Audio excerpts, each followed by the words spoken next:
Luni începe școala, mă apucă boala. S-a terminat vara, începe toamna nasoala. Gata cu abureala, cu leneveala. Luni revin cărțile, caietele, cerneala.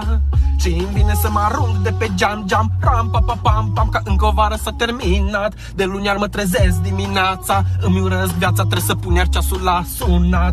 Să nu mai zic ce groază îmi e de chimie, fizică, istorie, dar și biologie. Din prima săptămână parcă sunt la pușcărie, dăm teste inițiale până și la geografie. Oh, mama, mă apucă teama, dau peste cap electrocardiograma. Dacă mi-au pulsul, mă apucă plânsul, numai la gândul că începe școala.